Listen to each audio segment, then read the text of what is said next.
नमस्कार दोस्तों, आज हम बात करेंगे रॉबर्ट कियोसाकी द्वारा लिखी गई book rich dad poor dad, जिसमें पैसों का मैनेजमेंट कैसे करना है बहुत अच्छे से बताया गया है।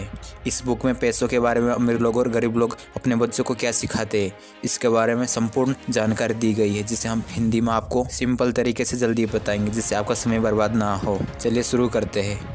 हर व्यक्ति अमीर बनना चाहता है। सभी का सपना होता है कि उनके पास बहुत धन दौलत हो, जिसमें कि महंगी गाड़ियाँ, बंगले, महंगे कपड़े ऐसी कई चीज़ें हैं। ये सपना तो सभी लोग देखते हैं, पर बहुत कम लोग ही इस सपने को पूरा कर पाते हैं। ऐसा नहीं है कि लोग मेहनत नहीं करते, बेशक वह कड़ी मेहनत करते हैं, पर पैसों का मैनेजमेंट कैसे करना है लोग ये नहीं जानते।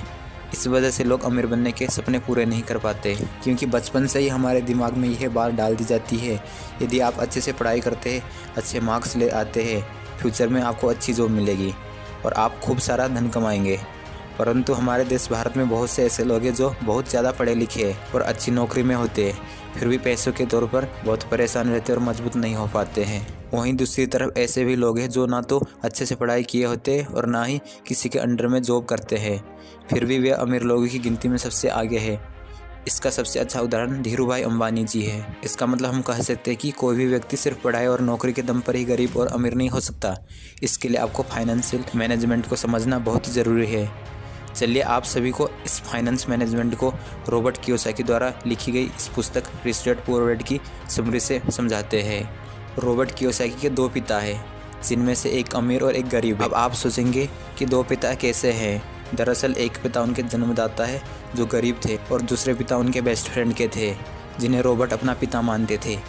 एक पिता जो बहुत गरीब है, जो बहुत ही ज़्यादा पढ़े लिखे, और दूसरे पिता जो अमीर है, उन्होंने अपनी स्कूल की पढ़ाई भी ढंग से पूरी नहीं की। दोनों ने ही ज़िंदगी में कड़ी मेहनत की थी और दोनों ने अपने क्षेत्र में सक्सेस प्राप्त की थी, और दोनों को पैसों को लेकर दोनों की राय बिल्कुल अलग थी।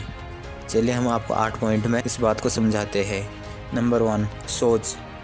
रॉबर्ट कियोसाकी के पहले पिता का मानना था कि वह कोई वस्तु खरीद नहीं सकते, जबकि दूसरे पिता इस बात से चिढ़ते थे। दूसरे पिता रॉबर्ट को हमेशा समझाते थे कि तुम्हें किसी चीज़ को कैसे खरीद सकते हो, इस बारे में सोचो। पहले पिता की सोच नकारात्मक है, वहीं पर दूसरे पिता की सोच प्रश्नवाचक है। नकारात्मक सोच बात को वहीं पर ख़त्म कर देता है, जबकि प्रश्नवाचक सोच हमें सोचने पर मजबूर कर देता है कि हम कैसे किसी वस्तु को हासिल कर सकते हैं। जब कोई व्यक्ति अपने दिमाग में यह सोच लेता है कि वह किसी वस्तु को नहीं खरीद सकता, तो उसका दिमाग भी काम करना बंद कर देता है। परंतु जब कोई व्यक्ति अपने दिमाग से प्रश्न करता है, तो उसका दिमाग काम करना शुरू कर देता है। दिमाग प्रश्नों के उत्तर ढूंढने लगता है। इसका मतलब यह है कि दिमाग को नकारात्मक चीज़ों से दूर रखो और दिमाग को उसका काम करने दो। इससे दिमाग एक्टिव रहेगा और धीरे धीरे स्ट्रॉन्ग हो जाएगा। नंबर 2, जोखिम। रॉबर्ट के पहले पिता का मानना था कि आपको जोखिम नहीं उठाना चाहिए। आप अच्छे से पढ़ाई करो, अच्छे से मार्क्स लेकर आओ और सेफ और सिक्योर जॉब करो। वहीं दूसरी तरफ रॉबर्ट के दूसरे पिता सिखाते हैं कि जोखिम को कैसे मैनेज किया जा सकता है। पढ़ाई करो और अपने पैसों को काम पर लगाओ। नंबर 3, संपत्ति और दायित्व में अंतर का पता होना। हमें अपनी संपत्ति और अपने दायित्व का पूरा ज्ञान होना चाहिए। संपत्ति में धन में वृद्धि होती है, दायित्व से धन या पैसों में कमी आती है।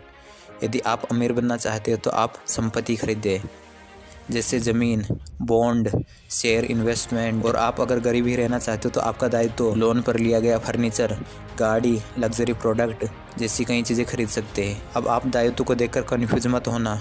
आप फर्नीचर या गाड़ी खरीदते हैं तो उससे आपको किसी भी तरह का इनकम नहीं होगा। नंबर 4, सबसे पहले खुद को पेमेंट करना। रॉबर्ट के दूसरे पिता ने रॉबर्ट को यह बात समझाई कि सबसे पहले अपनी कमाई का एक हिस्सा अपने लिए रखें और उन पैसों को अपने लिए एक संपत्ति खरीदे जो आपको आय प्रदान कर सके। और नंबर 5, अपनी गलतियों से सीखना।